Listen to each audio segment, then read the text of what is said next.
16 বছরের কিশোর সাহাবী হাবিব ইবনে যায়েদ রাদিয়াল্লাহু তাআলা আনহু। কিশোর সাহাবী, নবীর প্রতি তার কত ভালোবাসা। নবীজি সাল্লাল্লাহু আলাইহি ওয়াসাল্লাম হেদায়েতের একখানা চিঠি পাঠাইলেন যায়েদ ইবনে হাবিবের মাধ্যমে মুসাইলামাতুল কাজ্জাবের কাছে। কার কাছে? মুসাইলামাতুল কাজ্জাব। মুসাইলামাতুল কাজ্জাবকে যে নবীর যুগই নবী দাবি করেছিল, এই বেঈমানের নাম হলো মুসাইলামাতুল কাজ্জাব। হেদায়েতের চিঠি পাঠিয়ে দিলেন নবীজি সাল্লাল্লাহু আলাইহি ওয়াসাল্লাম, যাও মুসাইলামাকে হেদায়েতের দাওয়াত দাও। হাবিব ইবনে যায়েদ রাদিয়াল্লাহু তাআলা আনহু পত্র নিয়ে মুসাইলামাতুল কাজ্জাবের সামনে হাজির। মুসাইলামাতুল কাজ্জাব হাবিব রাদিয়াল্লাহু তাআলা আনহুকে জিজ্ঞাসা করে, হাবিব, তোমার নবীর নাম কি? বলে, আমার নবীর নাম হলো মুহাম্মাদুর রাসূলুল্লাহ সাল্লাল্লাহু আলাইহি ওয়াসাল্লাম। মুসাইলামাতুল কাজ্জাব বলে, আমি যে নবী, আমাকেও তুমি মানো কিনা নবী হিসাবে?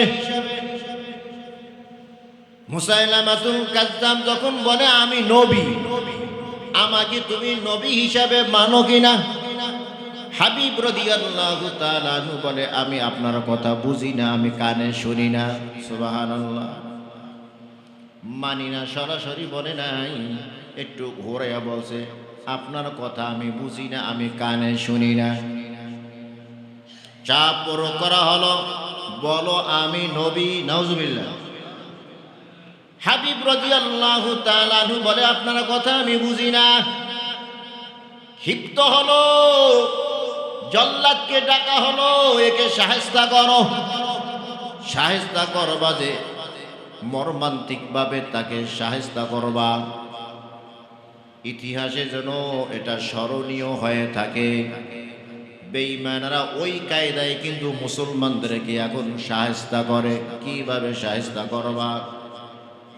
তরবারি দিয়ে আঘাত দিয়ে কল্লা ফালাইয়া দিলে তো একবারে শেষ হয়ে গেল। একবারে হত্যা করলে তো কষ্ট কম হবে, তাকে তিলে তিলে তাকে শেষ করা হবে। নাউজুবিল্লাহ বলেন। মুসাইলামা একবার জিজ্ঞাসা করে, বলো আমি নবী।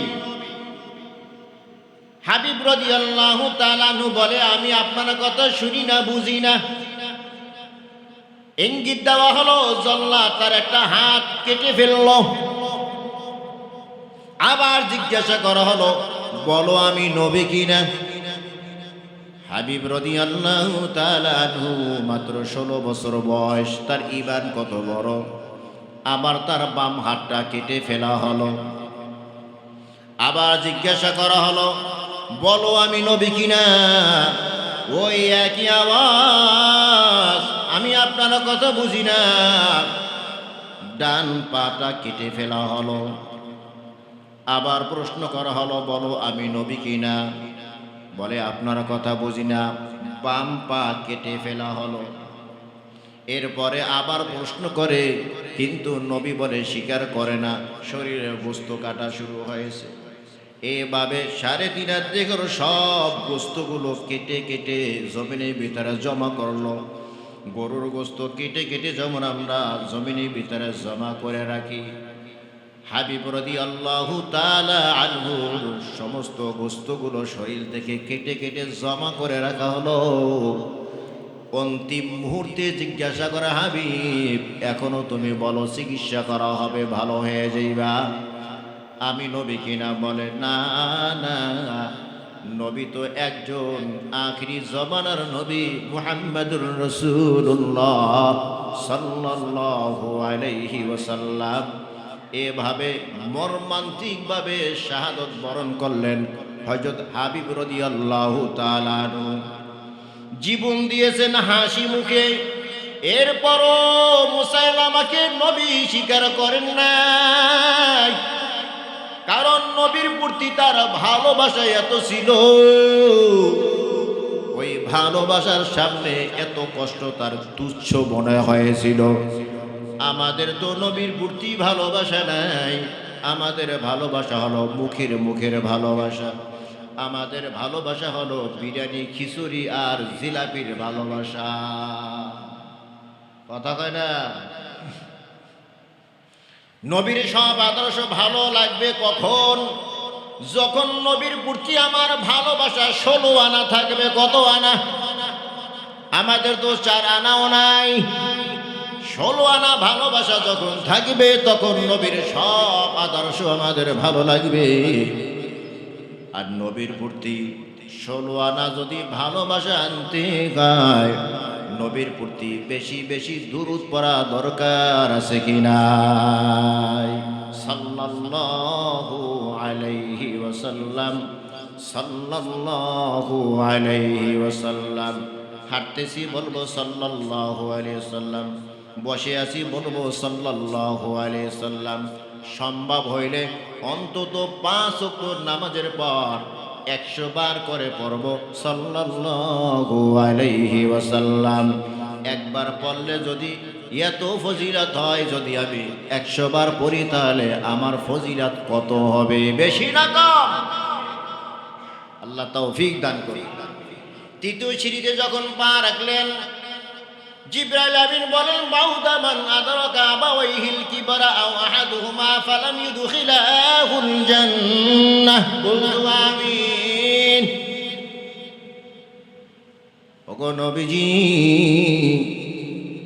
যেই ব্যক্তির সামনে তার মা বাবা বার্ধক্য অবস্থায়, একজন অথবা উভয়, আর তাকে খেদমত করিয়া খুশি বানাইয়া জান্নাত কামাই করতে পারল না, ওই ব্যক্তি হালাক আর ধ্বংস হয়ে যায়। তাহলে জান্নাত কামাই করতে হলে মা বাবাকে কি করতে হবে? খুশি করতে হবে। মা বাবা যদি বেচারা হয় তাহলে জান্নাতে যাওয়া যাবে না। মা বাবা যদি অসন্তুষ্ট থাকে, হাজী সাহেবের হজ কবুল হয় না। মা বাবা যদি অসন্তুষ্ট থাকে, নামাজির নামাজ কবুল হয় না। মা বাবা যদি অসন্তুষ্ট থাকে, জাকিরিনের জিকির কবুল হয় না। মা বাবা যদি অসন্তুষ্ট থাকে, সখীর দান সদকা কবুল হয় না। ইবাদত কবুল হওয়ার জন্য মা বাবার সন্তুষ্টি দরকার আছে কিনা?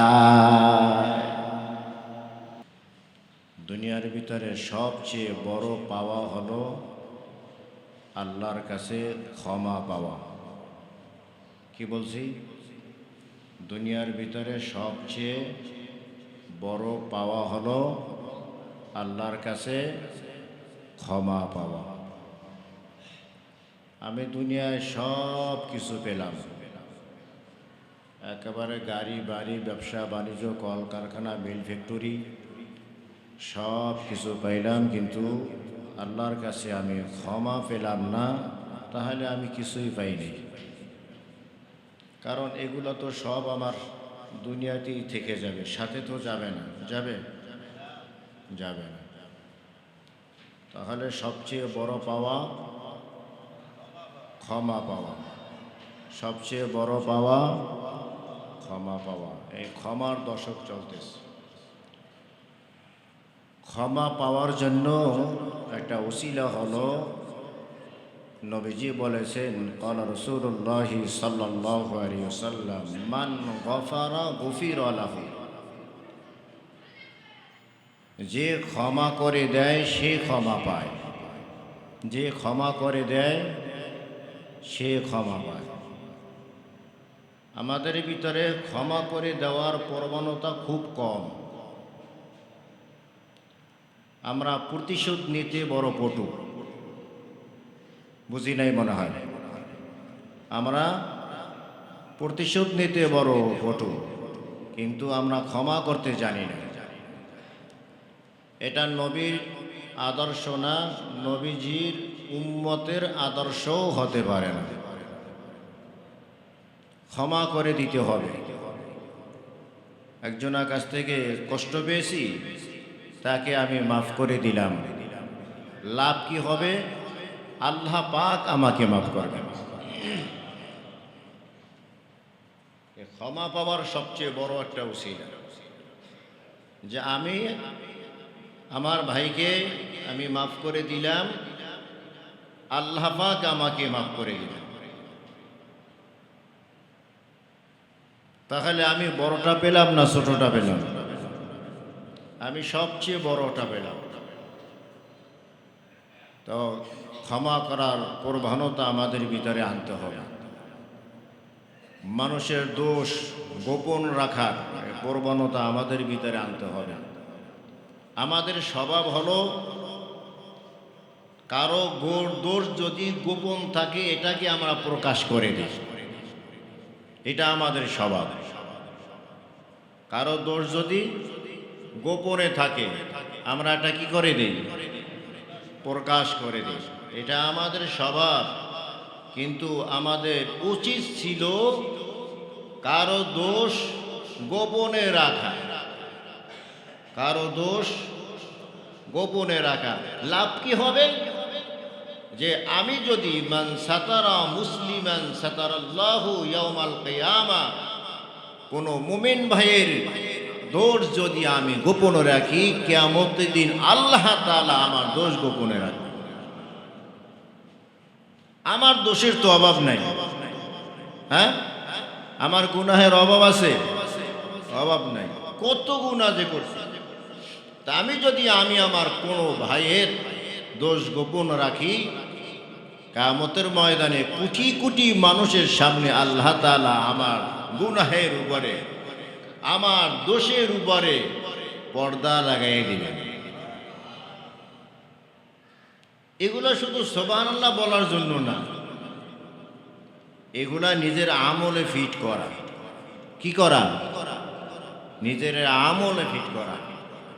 আমি শুনবো আর মানবো, এটার নামই তো মুসলমান।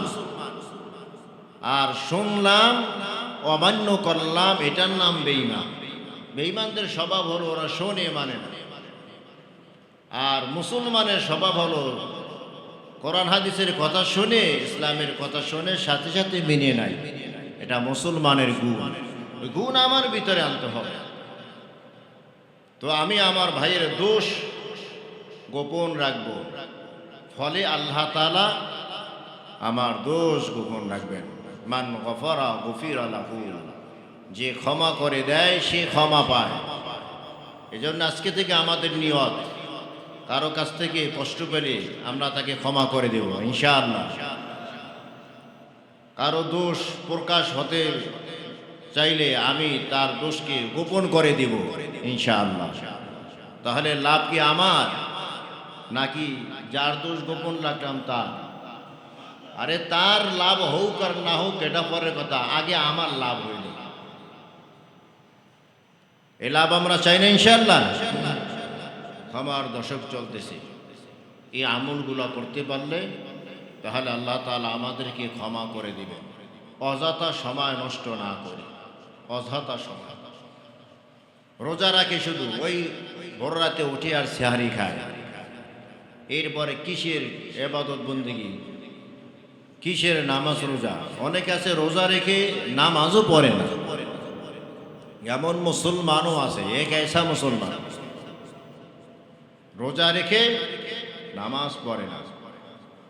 আর যেহেতু খানা দানা কোনো ঝামেলা নাই, সারাক্ষণ শুধু গল্প গুজব, অযথা কথা সারাক্ষণ।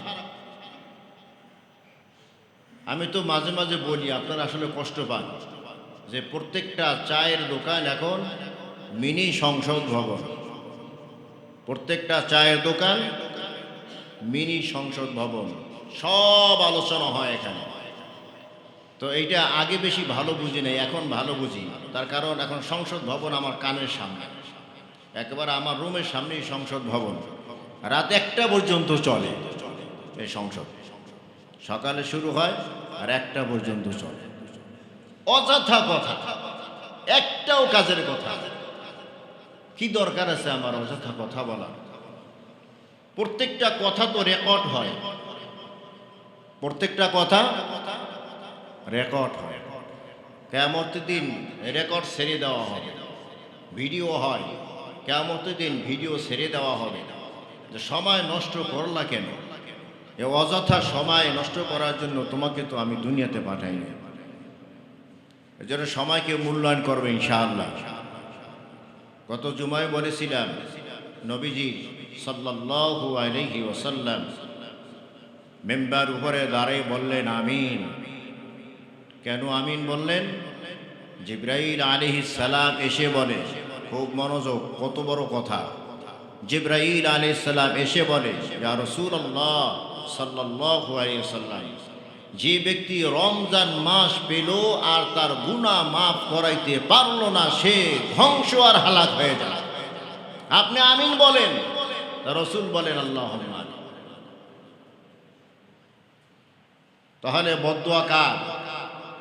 জিবরাইল আমিনের। আর এই বদদুয়া গ্রহণ করেছে কি? রাসূলুল্লাহ সাল্লাল্লাহু আলাইহি ওয়াসাল্লাম। সন্দেহ আসেনি? যদি রমজানে গুনাহ মাফ করাইতে না পারি, এটা হাসি তামাশার কথা না, এটা আফসোসের কথা, আক্ষেপের কথা, অনুতাপের বিষয়। রমজান মাস পাইলাম আর আমার গুনাহ মাফ করাইতে পারলাম না, ভাই আগামী বছর রোজা পাবো, আসেনি কোনো গ্যারান্টি। হতে পারে জীবনের শেষ রোজা। অতএব আমার গুনাহ কি করতে হবে? মাফ করাইতে হবে। আমার গুনাহ মাফ করাইতে হবে। মাফ করাইতে পারলাম না, রাসূল বলে তোমার ধ্বংস অনিবার্য। নাউজুবিল্লাহ বলে। দ্বিতীয় সিঁড়িতে পা রাখলেন, জিবরাইল আলাইহিস সালাম বললেন, বাউদা মান যুকিরতা ইনদাহু ফালাম ইউসাল্লি আলাইক কুলতু আমিন। ইয়া রাসূলুল্লাহ সাল্লাল্লাহু আলাইহি ওয়াসাল্লাম, যে ব্যক্তির সামনে আপনার নাম উচ্চারণ করা হয় আর সে আপনার উপরে দুরূদ পাঠ করল না, সে হালাক আর ধ্বংস হয়ে যায়। নবী বললেন আমিন। তার মানে নবীজি সাল্লাল্লাহু আলাইহি সাল্লামের নাম শুনলে কি বলতে হবে? এটা হলো একেবারে ছোটটা। সময় পাইলে পুরো দুরূদ পড়ব, আর যদি না পারি অন্তত একেবারে ছোট দুরূদ হলো সাল্লাল্লাহু আলাইহি ওয়াসাল্লাম। ভুলে যেন না যায়। যখনই নবীজি সাল্লাল্লাহু আলাইহি সাল্লামের নাম আসবে তখন আমরা অন্তত সংক্ষিপ্ত দুরূদ পড়ব, সাল্লাল্লাহু আলাইহি ওয়াসাল্লাম। লাভ কি হবে? وقال رسول الله صلى الله عليه وسلم من صلى علي واحدة صلى الله عليه 10 صلوات وحطت عنه 10 خطيئات ورفعت له 10 درجات। নবীজি সাল্লাল্লাহু আলাইহি ওয়াসাল্লাম বলেন, যে ব্যক্তি একবার আমার উপরে দরুদ শরীফ পড়ে, আল্লাহ তাআলা তার উপরে 10টা রহমত নাজিল করেন। আমি দরুদ পড়লাম কয়বার? আর আল্লাহ তাআলা আমার উপরে রহমত নাজিল করেন কয়বার? আর এখন হলো রমাদান মাস। 70কে 10 দিয়ে পূরণ দিলে যা হয়, হ্যাঁ কত? 700 হয়ে যায়। একবার যদি আমি বলি সাল্লাল্লাহু আলাইহি ওয়াসাল্লাম, 700 বার রহমত আল্লাহ তাআলা আমার উপরে নাজিল করবে। কতবার? 700 বার। সাল্লাল্লাহু আলাইহি ওয়াসাল্লাম, সাল্লাল্লাহু আলাইহি ওয়াসাল্লাম। একবার বললে কতবার? 700 বার। একবার বললে কতবার? 700 বার। আর যদি অযথা কথা বলি, চায়ের দোকানে বসে আড্ডা মারি, তাহলে সব যেমন গুণও আবার তেমন।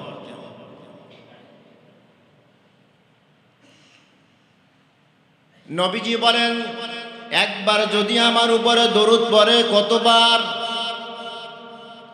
10 বার। তার উপর রহমত নাজিল করেন আল্লাহ। রমাদান মাসে 700 বার রহমত নাজিল করেন আমার আল্লাহ। ওয়াহুত্তাত আনহু আশরু খতিয়াত, আমল নামা থেকে 10টা গুনাহ মোচন করে দেয়।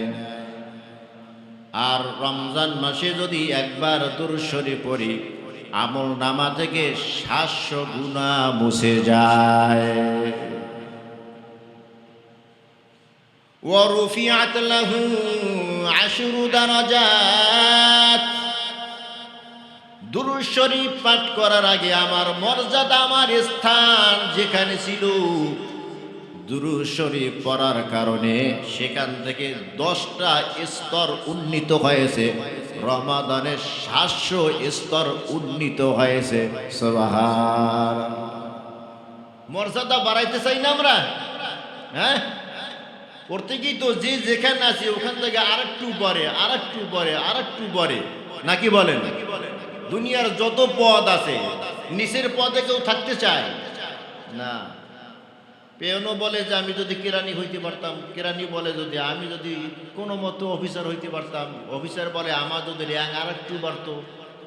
এভাবে শুধু চাহিদা আর চাহিদা, আমার আরো বাড়ুক, আমার আরো বাড়ুক। তো দুরূদ শরীফ পড়লে 3টা পুরস্কার পাওয়া যায়। কয়টা? 3টা পুরস্কার পাওয়া যায়। আল্লাহ তাআলার রহমত পাওয়া যায়, আর গুনাহ মাফ হয়, আর মর্যাদা বৃদ্ধি পায়। সুবহানাল্লাহ। এজন্য বেশি বেশি দুরূদ শরীফ পড়া, দুরূদ শরীফ যত বেশি পড়ব, নবীজির প্রতি আমাদের মুহাব্বত তত বাড়বে। আজ ইসলামের কথা ভালো লাগে না, নবীর আদর্শের কথা ভালো লাগে না। কেন? নবীজির প্রতি আমাদের ওই রকম মুহাব্বত নাই, নাকি বলেন? যদি ওই রকম মুহাব্বত থাকতো তো নবীর সব আদর্শই আমাদের ভালো লাগতো। 16 বছরের কিশোর সাহাবী হাবিব ইবনে যায়েদ রাদিয়াল্লাহু তাআলা আনহু, কিশোর সাহাবী, নবীর প্রতি তার কত ভালোবাসা। নবীজি সাল্লাল্লাহু আলাইহি ওয়াসাল্লাম হেদায়েতের একখানা চিঠি পাঠাইলেন যায়েদ ইবনে হাবিবের মাধ্যমে মুসাইলামাতুল কাযযাবের কাছে। কার কাছে? মুসাইলামাতুল কাযযাব। মুসাইলামাতুল কাযযাবকে যে নবীর যুগই নবী দাবি করেছিল, এই বেঈমানের নাম হলো মুসাইলামাতুল কাযযাব। হেদায়েতের চিঠি পাঠিয়ে দিলেন নবীজি সাল্লাল্লাহু আলাইহি ওয়াসাল্লাম, যাও মুসাইলামাকে হেদায়েতের দাওয়াত দাও। হাবিব ইবনে যায়েদ রাদিয়াল্লাহু তাআলা আনহু পত্র নিয়ে মুসাইলামাতুল কাযযাবের সামনে হাজির। মুসাইলামাতুল কাযযাব হাবিব রাদিয়াল্লাহু তাআলা আনহুকে জিজ্ঞাসা করে, হাবিব, তোমার নবীর নাম কি? বলে, আমার নবীর নাম হলো মুহাম্মাদুর রাসূলুল্লাহ সাল্লাল্লাহু আলাইহি ওয়াসাল্লাম। মুসাইলামাতুল কাযযাব বলে, আমি যে নবী, আমাকেও তুমি মানো কিনা নবী হিসাবে? মুসাইলামাতুল কাযযাব যখন বলে আমি নবী, আমাকে তুমি নবী হিসাবে মানো কিনা? হাবিব রাদিয়াল্লাহু তাআলা আনহু বলে, আমি আপনার কথা বুঝি না, আমি কানে শুনি না। সুবহানাল্লাহ। মানি না সরাসরি বলে নাই, একটু ঘোরাইয়া বলছে, আপনার কথা আমি বুঝি না, আমি কানে শুনি না। চাপ প্রয়োগ করা হলো, বলো আমি নবী। নাউজুবিল্লাহ। হাবিব রাদিয়াল্লাহু তাআলা আনহু বলে, আপনার কথা আমি বুঝি না। ক্ষিপ্ত হলো, জল্লাদকে ডাকা হলো, একে শায়েস্তা করো। শায়েস্তা করবা যে মর্মান্তিক ভাবে তাকে শায়েস্তা করবা, ইতিহাসে যেন এটা স্মরণীয় হয়ে থাকে। বেঈমানরা ওই কায়দায় কিন্তু মুসলমানদেরকে এখন শায়েস্তা করে। কিভাবে শায়েস্তা করবা? তরবারি দিয়ে আঘাত দিয়ে কল্লা ফালাইয়া দিলে তো একবারে শেষ হয়ে গেল। একবারে হত্যা করলে তো কষ্ট কম হবে, তাকে তিলে তিলে তাকে শেষ করা হবে। নাউজুবিল্লাহ বলেন। মুসাইলামা একবার জিজ্ঞাসা করে, বলো আমি নবী? হাবিব রাদিয়াল্লাহু তাআলা আনহু বলে, আমি আপনার কথা শুনি না, বুঝি না। ইঙ্গিত দেওয়া হলো, জল্লাদ তার একটা হাত কেটে ফেলল। আবার জিজ্ঞাসা করা হলো, বলো আমি নবী কিনা? হাবিব রাদিয়াল্লাহু তাআলা আনহু মাত্র 16 বছর বয়স, তার ঈমান কত বড়। আবার তার বাম হাতটা কেটে ফেলা হলো। আবার জিজ্ঞাসা করা হলো, বলো আমি নবী কিনা? ওই একই আওয়াজ, আমি আপনার কথা বুঝি না। ডান পাটা কেটে ফেলা হলো। আবার প্রশ্ন করা হলো, বলো আমি নবী কিনা?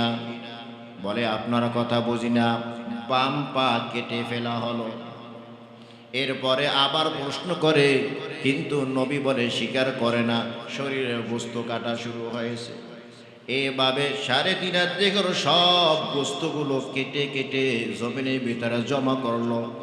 গরুর গোস্ত কেটে কেটে যেমন আমরা জমিনের ভিতরে জমা করে রাখি, হাবিব রাদিয়াল্লাহু তাআলা আনহুর সমস্ত গোস্তগুলো শরীর থেকে কেটে কেটে জমা করে রাখা হলো। অন্তিম মুহূর্তে জিজ্ঞাসা করা, হাবিব এখনো তুমি বলো চিকিৎসা করা হবে, ভালো হয়ে যাইবা, আমি নবী কিনা? বলে না না, নবী তো একজন, আখিরি জমানার নবী মুহাম্মদুর রাসূলুল্লাহ সাল্লাল্লাহু আলাইহি ওয়াসাল্লাম। এভাবে মর্মান্তিকভাবে শাহাদত বরণ করলেন হযরত হাবিব রাদিয়াল্লাহু তাআলা আনহু। জীবন দিয়েছেন হাসি মুখে। এরপরও মুসাইলামাকে নবী স্বীকার করেন নাই, কারণ নবীর প্রতি তার ভালোবাসা এত ছিল। ওই ভালোবাসার সামনে এত কষ্ট তার তুচ্ছ মনে হয়েছিল। আমাদের তো নবীর প্রতি ভালোবাসা নাই। আমাদের ভালোবাসা হলো মুখের মুখের ভালোবাসা। আমাদের ভালোবাসা হলো বিরিয়ানি, খিচুড়ি আর জিলাপির ভালোবাসা। কথা কয় না? নবীর সব আদর্শ ভালো লাগবে কখন? যখন নবীর প্রতি আমার ভালোবাসা 16 আনা থাকবে। কত আনা? আমাদের তো 4 আনাও নাই। 16 আনা ভালোবাসা যখন থাকবে, তখন নবীর সব আদর্শ আমাদের ভালো লাগবে। আর নবীর প্রতি 16 আনা যদি ভালোবাসা আনতে গায়, নবীর প্রতি বেশি বেশি দুরূদ পড়া দরকার আছে কি নাই? সাল্লাল্লাহু আলাইহি ওয়াসাল্লাম, সাল্লাল্লাহু আলাইহি ওয়াসাল্লাম। হাঁটতেছি বলবো সাল্লাল্লাহু আলাইহি ওয়াসাল্লাম, বসে আছি বলবো সাল্লাল্লাহু আলাইহি ওয়াসাল্লাম। সম্ভব হইলে অন্তত 5 ওয়াক্ত নামাজের পর 100 বার করে পড়ব সাল্লাল্লাহু আলাইহি ওয়াসাল্লাম। একবার পড়লে যদি এত ফজিলত হয়, যদি আমি 100 বার পড়ি, তাহলে আমার ফজিলত কত হবে? বেশি না কম? আল্লাহ তৌফিক দান করুন। তৃতীয় সিঁড়িতে যখন পা রাখলেন, জিবরাইল আমিন বলেন, বাউদা মান আদরাকা আবাওয়াইহিল কিবরা আও আহাদুহুমা ফালাম ইউদখিলাহুল জান্নাহ। বলতু আমিন। ওগো নবীজি, যেই ব্যক্তির সামনে তার মা বাবা বার্ধক্য অবস্থায়, একজন অথবা উভয়, আর তাকে খেদমত করিয়া খুশি বানাইয়া জান্নাত কামাই করতে পারল না, ওই ব্যক্তি হালাক আর ধ্বংস হয়ে যায়। তাহলে জান্নাত কামাই করতে হলে মা বাবাকে কি করতে হবে? খুশি করতে হবে। মা বাবা যদি বেচারা হয়, তাহলে জান্নাতে যাওয়া যাবে না। মা বাবা যদি অসন্তুষ্ট থাকে, হাজী সাহেবের হজ কবুল হয় না। মা বাবা যদি অসন্তুষ্ট থাকে, নামাজির নামাজ কবুল হয় না। মা বাবা যদি অসন্তুষ্ট থাকে, জাকিরিনের জিকির কবুল হয় না। মা বাবা যদি অসন্তুষ্ট থাকে, সখীর দান সদকা কবুল হয় না। ইবাদত কবুল হওয়ার জন্য মা বাবার সন্তুষ্টি দরকার আছে কিনা? অনেকেই মা বাবার সাথে খারাপ আচরণ করিয়াছি না নাই? হ্যাঁ, আছে আছে আছে আছে। মা বাবার সাথে খারাপ আচরণ করিয়া ইবাদত করিয়া জান্নাতে যাওয়া যাবে। وقال النبي صلى الله عليه وسلم رضا الرب في رضا الوالدين وسخط الرب في سخط الوالدين। মা বাবা খুশি হইলে আমার আল্লাহ খুশি হয়, মা বাবা বেজার হইলে আমার আল্লাহ বেজার হয়। অতএব আল্লাহকে যদি খুশি করতে চাও, মা বাবাকে খুশি করা লাগবে কি লাগবে না? যাদের মা বাবা জিন্দা আছে, সরাসরি মা বাবার সাথে ভালো আচরণ করিয়া, ভালো কথাবার্তা বলিয়া, মা বাবার সাথে ভালো মুআমালাত করিয়া, মা বাবার সরাসরি খেদমত করিয়া তাদেরকে খুশি করার ব্যবস্থা আছে। যাদের মা দুনিয়ায় নাই, বাবা দুনিয়ায় নাই, তারা তো মায়ের খেদমত সরাসরি করতে পারে না। এই রমজান মাসে ফল ফ্রুট কিনা মাকে খাওয়াতে পারে না, ভালো ভালো ইফতারি তাকে খাওয়াতে পারে না। মা দুনিয়ায় নাই, বাবা দুনিয়ায় নাই। আর যখন ছিল তখন আমরা বুঝি নাই, কারণ জাতি তো আমরা বাঙালি, দাঁত থাকতে দাঁতের মর্যাদা বুঝি না।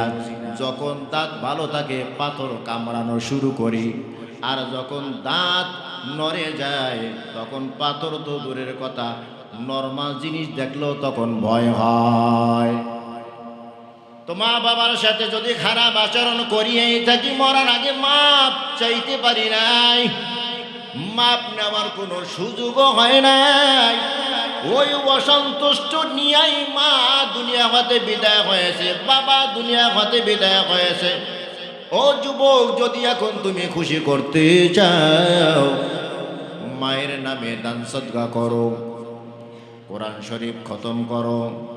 আর যদি নাও পারো, অন্তত সূরা ইখলাস 3 বার পাঠ করিয়া, কয়েকবার দুরূদ শরীফ পাঠ করিয়া হাত তুলে বলো, আল্লাহ এই যে সামান্য একটু আমল করেছি, এই আমলে যতটুকু সওয়াব হয়েছে, এই সবটুকু আমার মা আর বাবার রুহির উপরে বকশিশ করে দিলাম। ফেরেশতারা যখন এই সবটুকু মা বাবার কাছে পৌঁছে দিবে, মা বাবা খুশি হয়ে যাবে। মা বাবা খুশি হওয়ার সাথে সাথে কে খুশি হয়? তাহলে মরে গেল, মা বাবাকে খুশি করার উপায় আছে কি নাই? মা বুঝে নাই, বাবা বুঝে নাই, রমজান মাসে রোজা রাখে নাই, 5 ওয়াক্ত নামাজ আদায় করে নাই। এই কারণে তারা এখন আযাবে ভুগতেছে। তুমি সন্তান হিসেবে তোমার দায়িত্ব হলো রোজার জন্য ফিদিয়া আদায় করে দাও, নামাজের জন্য ফিদিয়া আদায় করে দাও। তাহলে এই সংবাদ মা বাবার কাছে যখন পৌঁছে যাবে, মা বাবা খুশি হয়ে যাবে। মা বাবার টাকা পয়সা ছিল কিন্তু একটু কৃপণ মার্কা ছিল, বখিল ছিল, অথবা অনেকে বিমানে উঠতে ভয় পায়, এই ভয়ের কারণে হজে যায় নাই, হজ করে নাই। তুমি সন্তান জিন্দা আছো, মা বাবার পক্ষ থেকে বদলি হজ করাইয়া দাও। মা বাবার কাছে এই সংবাদ পৌঁছে দিলে মা বাবা খুশি হবে। মা বাবা খুশি হইলে আল্লাহ তাআলাও খুশি হয়ে যাবে। এভাবে মা বাবাকেও খুশি করার নিয়ম আছে কি নাই? মৃত্যু ব্যক্তিদের জন্য আমরা যা কিছু করি, এর ভিতরে 1 নম্বরে হলো সদকায়ে জারিয়া। কি সদকায়ে জারিয়া?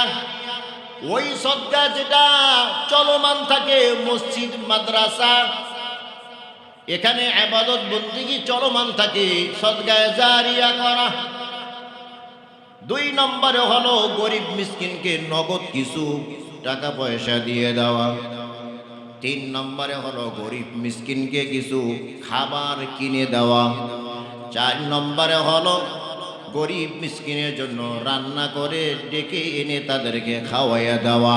কয়টা নিয়ম? 1 নম্বরে সদকায়ে জারিয়া, 2 নম্বরে গরিব মিসকিনকে নগদ অর্থ টাকা পয়সা দেওয়া, 3 নম্বরে হলো খাবার কিনে দেওয়া, 4 নম্বরে হলো রান্না করে তাদেরকে খাওয়ানো। 1 নম্বরও নাই, 2 নম্বরও নাই, 3 নম্বরও নাই, আমরা 4 নম্বরটা করি। 4 নম্বরটা যে আমরা করি তাও শুদ্ধভাবে করি না, কারণ মৃত্যু ব্যক্তির জন্য খানার আয়োজন করলে ওই খানার হকদার দাঁড়িয়ে যায় গরিব মিসকিন। কিন্তু আমরা গরিব মিসকিন দাওয়াত না দিয়ে এলাকার ভিতরে মোড়ল কি আছে, বড়লোক কি আছে, আত্মীয় স্বজন সবাইকে ডাক দিয়া খাওয়াই, এতে সবের পরিবর্তে গুনাহ হয়। বুঝাইতে পারি নাই?